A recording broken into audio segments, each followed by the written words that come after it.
Well, here we are, my friends, ready to do some talking about Maple Leaf sports. And by Maple Leaf sports, as we said last show, it has to do with the teams and the players and the athletes and the organizations that wear, in some capacity, the Maple Leaf on their chest. Inherently definitive or inherently subtle. So I guess, Aaron, we can start with the Raptors. We pretty much are about on the way to have that team doing some things, and they look good in summer ball. Does that mean that's a good sign for them in the regular season, or is that just a hint of what's to come in 4 or 5 years down the road? Well, at this point, I think they're just sort of trying to assess the remaining talent that they have left and figure out where they can go. The player that was cut loose was Colin Castleton, who was waived on Monday. Now, he'd only joined the Raptors in March on a couple of 10-day deals. They then signed him to a 2-year contract on the final day of the regular season. So he's played, he was originally an undrafted free agent out of Florida back in 2024. His first contract was a 2-way deal with the Lakers, but they waived him in October. Castleton then signed with the Memphis Grizzlies and stayed with the organization until being cut in January. Then he played in the G League. Toronto decided at the end of the season to keep him under contract through the offseason before waiving him. He was averaging 4.7 points and 4.7 rebounds per game in 16.6 minutes on average. In the Vegas Summer League, unfortunately, he had a bit of a struggle. He only shot 33.3 and was averaging 2.6 points a game. At this point, he's going to have to try his luck. Unfortunately, he couldn't manage to catch on with any of the teams, but it's not like his totals are entirely brutal. He'll make a decent bench option for a team that decides to pick him up. Absolutely. We also have an issue with, the Orioles won the second game as well as the first game. Yeah, the first one was not good. Tyler O'Neill homered for a fourth straight game.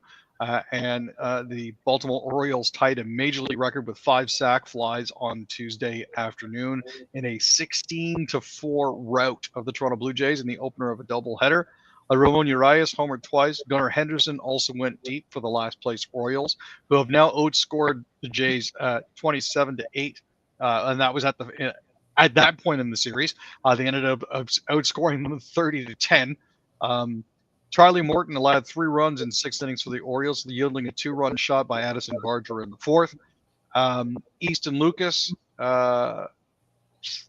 didn't perform well, but I don't think he was expected to. The whole idea was to have him come in and pitch just as sort of a stopgap measure, just because they seem to be running out of arms, unfortunately. He used 6 in the first game, which is a little bit insane. It also kind of explains the move that they made during the break, because they actually picked up Sir Anthony Dominguez from the Orioles at the same time, which was really funny because he basically had to walk across the hall to the visiting team's dressing room.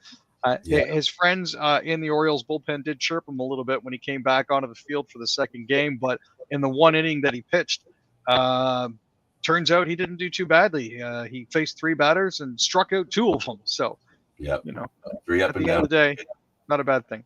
And it's not Sir Anthony, it's Sir Anthony. I know that they need to get themselves a Major League Baseball crown by winning the championship, but this ain't a knight who's going to do it, or at least alone he's not going to do it.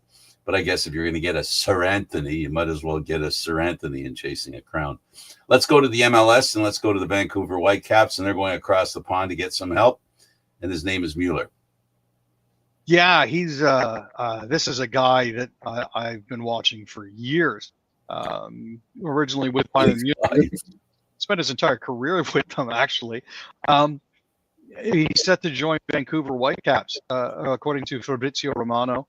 The details of the deal haven't been revealed yet, but the 35-year-old is being connected to Vancouver, and the Whitecaps have agreed in principle to acquire Mueller's discovery rights from FC Cincinnati before closing the deal.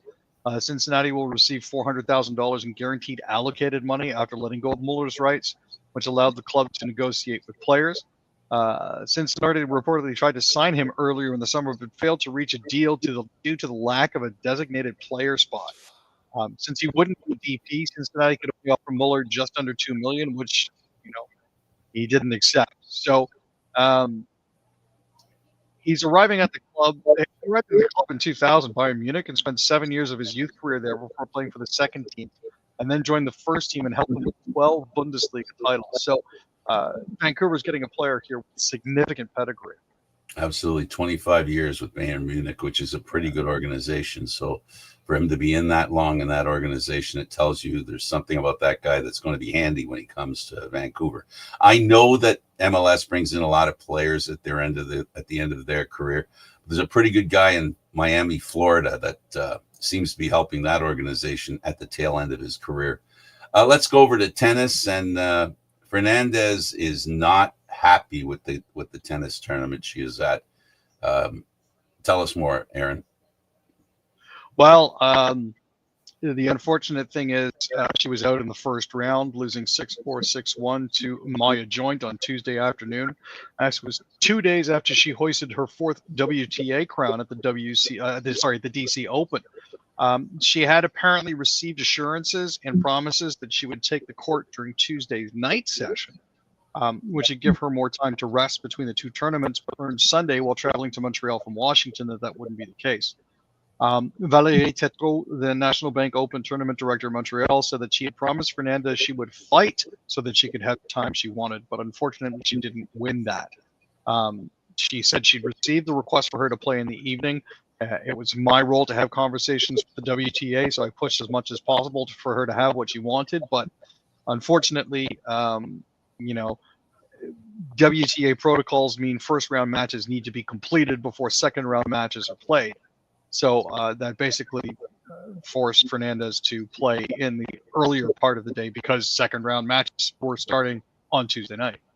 Yeah, that's too bad, but that's an issue that she has because she decided to play in that tournament, and she knew there was a chance of this. The fact that Canada couldn't help her, the Canadian Tennis Association couldn't help her, is just not something they didn't want to do. I think it's pretty fair and I think pretty true that they tried, but they couldn't do anything about it. Eugenie Bouchard extended her career. She had a first round win on the other hand at NBO. Yeah, the former world number 5 and the first Canadian woman to contest a Grand Slam final in the current Open era upset Emiliana Araños 6-4, 2-6, 6-2 in the first round Monday night at the National Bank Open. So she's going to be playing at least one more game. That's her 300th singles win. She announced back on July 16th that she'd hang up a racket at the end of her hometown event. She's just 31, so there's a lot of time left for her. Post tennis. We'll just have to see what she does with it. Unfortunately, she's currently ranked 1,062nd, after having peaked all the way up at number 5. But she basically moved away from the pro tennis circuit in recent years, spending more time on the PPA Pickleball Tour, where she's currently ranked 12th in singles. So, there is that option for her after her career is done. Yeah, it sounds like she's ranked like 3 or 4 places below the ball girls. Yeah, unfortunately, that was a joke. That was a bad joke. I admit it was a bad one. Let's look at the opposite, and it's summer, and we love summer, and we love Summer McIntosh even more. 3 gold medals so far, swimming. She is a dynamo. Yeah, Canada captured bronze in the mixed 4x100. That's Kylie Massey of LaSalle, Oliver Dawson of Grand Prairie, Josh Liendo of Toronto, and Taylor Rook of Kelowna. They finished in 3 minutes, 40.9 seconds, just ahead of the Netherlands. Neutral Athletes B, which is a team of Russian swimmers competing under a neutral flag, won gold at 3:37.97, and China took silver in 3:39.99. Summer McIntosh cruised into the finals of the women's 200 butterfly. She qualified second in a time of 2:06.22 behind Elizabeth Duckers of Australia, who clocked in at 2:06.13. McIntosh has already got gold at the 2024 Olympics and has 2 world titles in 22 and 23. She's already got she's already won gold medals here in both the 400-meter freestyle and 200-meter IM events in Singapore.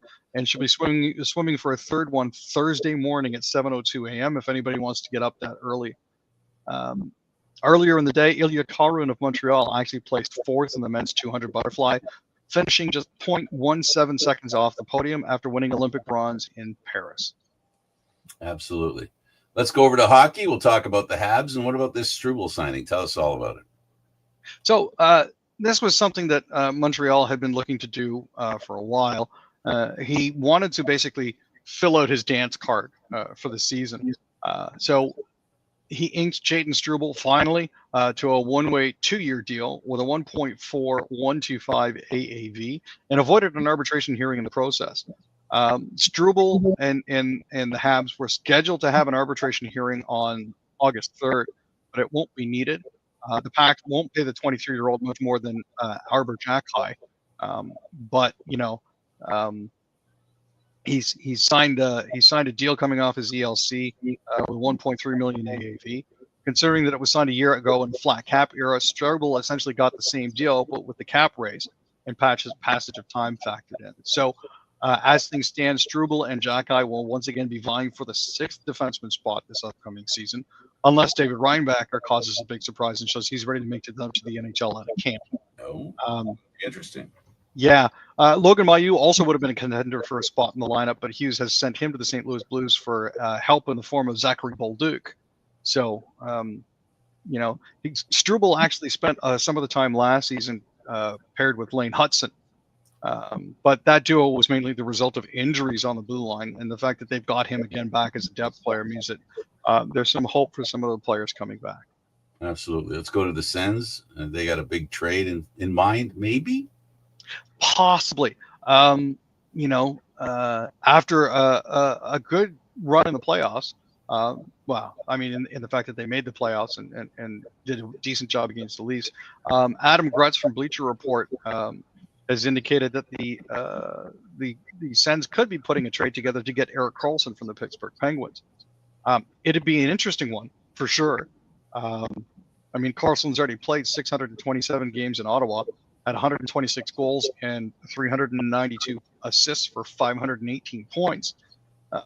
But as it currently stands, they're thinking that what might be going back the other way would have to be Nick Jensen, mainly because his contract is also expiring, as well as a prospect and potentially Ottawa's 2027 first-round pick. And that's if the Penguins would retain some of Karlsson's remaining contract, and knowing how fond Kyle Dubas is of picks and retaining salary, this is something that could potentially work. The problem is if they send Karlsson over to the Sens, they're going to high center Crosby and Malkin, who are still trying to finish out their last years there. Karlsson is obviously the biggest trade candidate out there, and I'm pretty sure the Senators aren't going to be the only team that's looking for him. Well, Leafs are, kicking those tires. 100%. But those tires are a little expensive. Trouble is they got a lot of wear on them. They definitely do.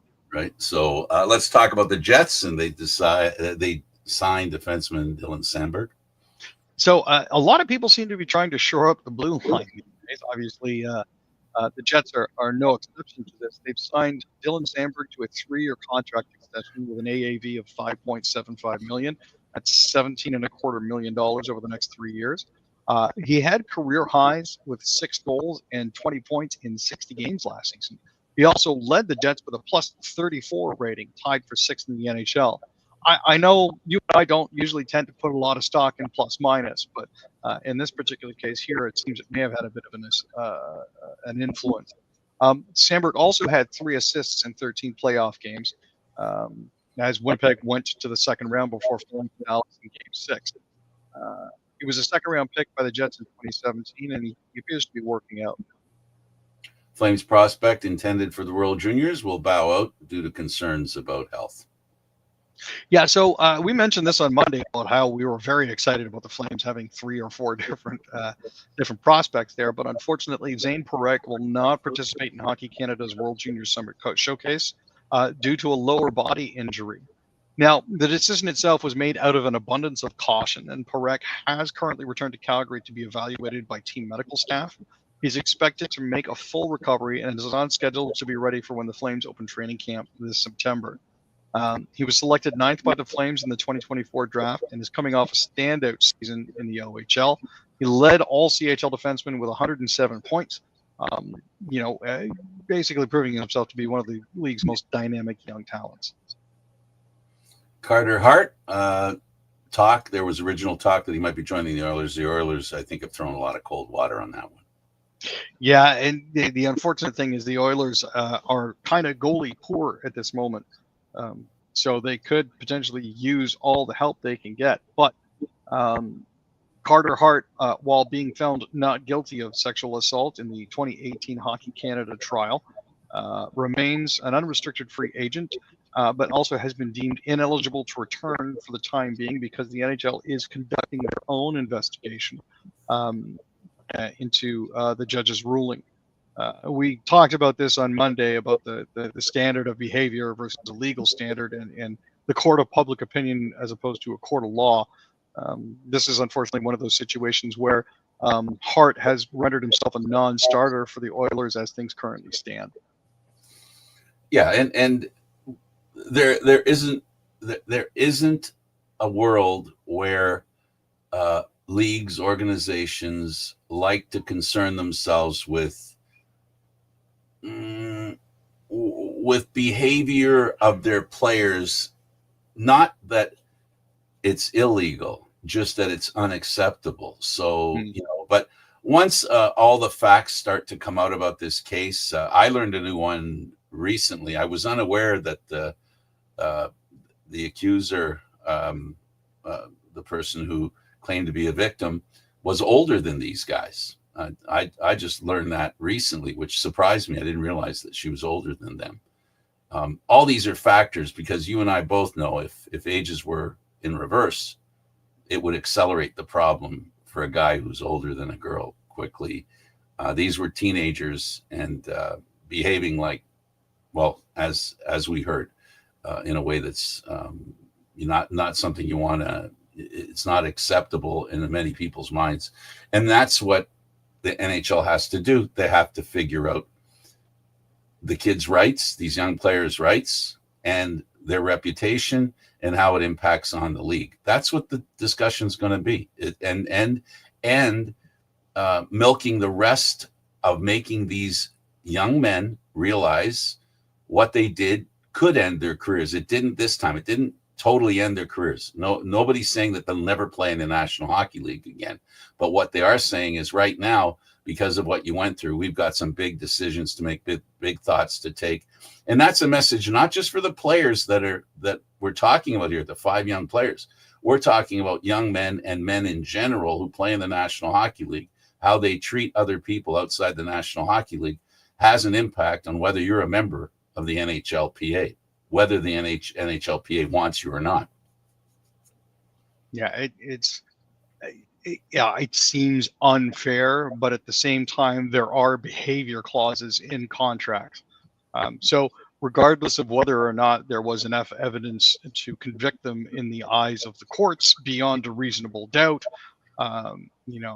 again, not guilty doesn't mean innocent or exonerated. There is a question of behavior. Even if the behavior wasn't necessarily illegal, the league has to take into consideration how it impacts them. Well, innocence is a high bar for everybody, right? It's a high bar. But reputation is a bar that it can be a high bar too, that maintaining one's reputation. Right now, for whatever reason, you can look at it whatever way you want. The reputations of these young 5 players has been dragged through the mud, whether it's their fault they got dragged through the mud or whether they got dragged through the mud.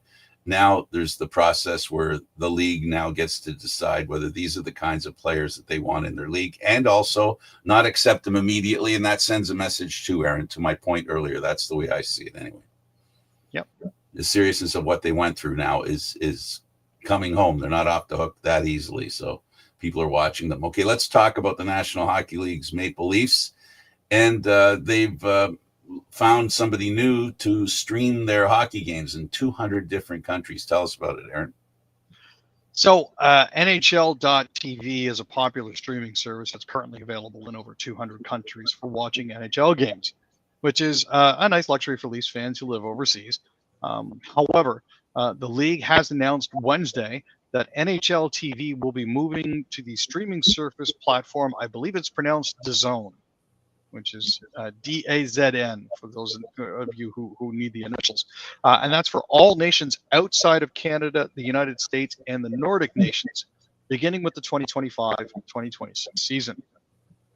According to the press release, NHL.tv will be available on DAZN as a standalone subscription or as an add-on to existing DAZN packages.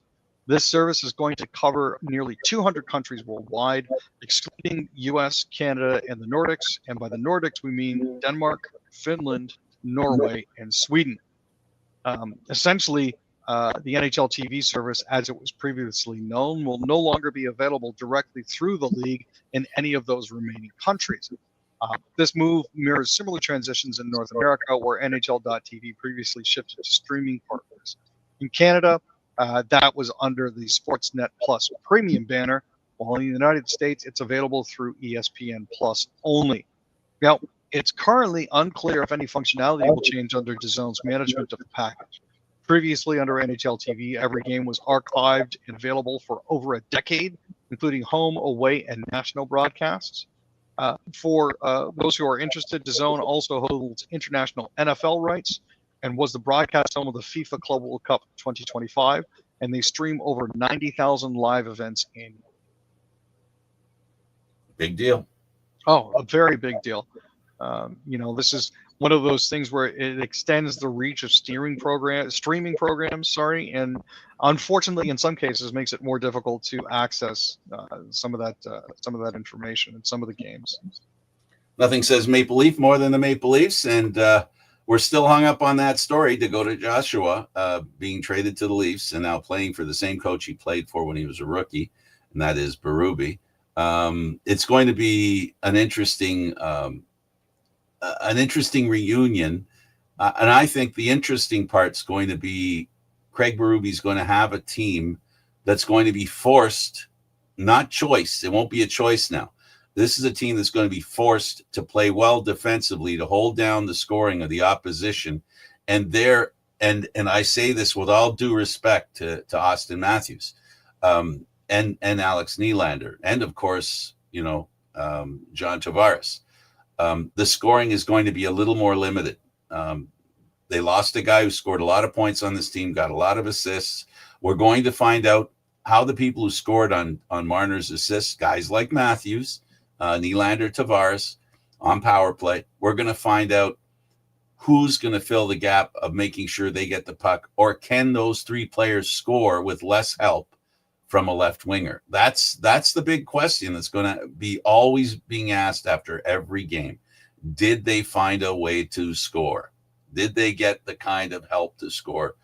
And right now, Josh was kind of like the poster boy for the new Leafs. He basically fits the description in the past that he fulfilled with Berube, and him coming back here is really bringing the St. Louis Blues kind of team to the Maple Leafs this time around. Yeah, I mean, there's nothing quite like a little bit of a familiarity with the coach to sort of inspire players to do better. He actually got his start with Berube when he played with the Blues in 2021 and 2022. Now, he only played 42 games during those 2 years, but Berube was the one who gave the Fort his NHL debut on March 1st, 2021. He'd originally been drafted by the Maple Leafs, believe it or not, in the 5th round, 128 overall back in 2014. Spent a couple of seasons with the Sioux Falls Stampede, 4 years at Ohio State, and then time with the San Antonio Rampage, Tulsa Oilers, and Utica Comets before finally catching on with the Canucks and about 190 games with them through 3 seasons from 2022 to the end of 2025. Now he's never been one of those big points and assist guys, but he has definitely been one of those depth and grit players that they could certainly use. and that's definitely one of the players that Berube seemed to have a preference for. So, he did have a delayed start to his season due to testicular cancer surgery, but he did score 7 goals and had 7 assists in 57 games last year. The hope is that this coming season, now that all of that's out of the way, he'll be able to do more. And the Leafs will allow less, which is really the key here. They've got to turn from a team that can win games 8-7, 6-5 to a team that wins 3-2 games, 2-1 games. Essentially, that's going to be the difference between them making the playoffs and not making the playoffs. If they can't hold the opposition to an average of less than 2.5, 3 goals a game, they won't make the playoffs because they won't be able to outscore their mistakes like they've done in the past. Yeah, it's definitely a sea change for the Maple Leafs for sure. And that's great for them. We all need a change. A change is as good as a rest. And we're going to find out which of the Leaf players that have been playing for the team in a while can handle this kind of change. That's going to be very interesting. We know that Austin Matthews has worked very hard to be a 200-foot player. We know that Nylander has the wheels to be a 200-foot player, but we also know that Nylander's on his own schedule.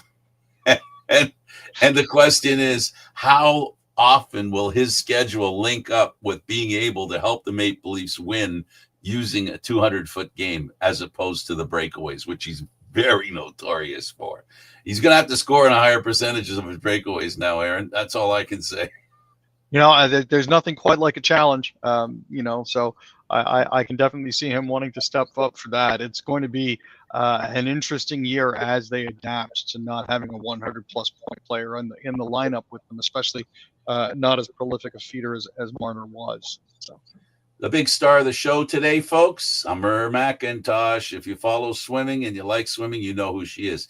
If you don't, you're going to find out who she is, whether you like it or not, because this girl is a dynamo. Love what she's done early in her career. Young girl.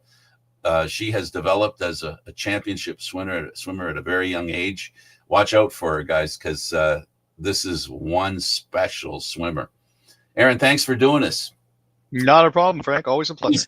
He's Aaron William Freeland. I'm Candid Frank Stanishi. You can follow us on YouTube, Candid Frank Stanishi, 10:30 on YouTube. Thanks for watching, everybody. We'll see you next time.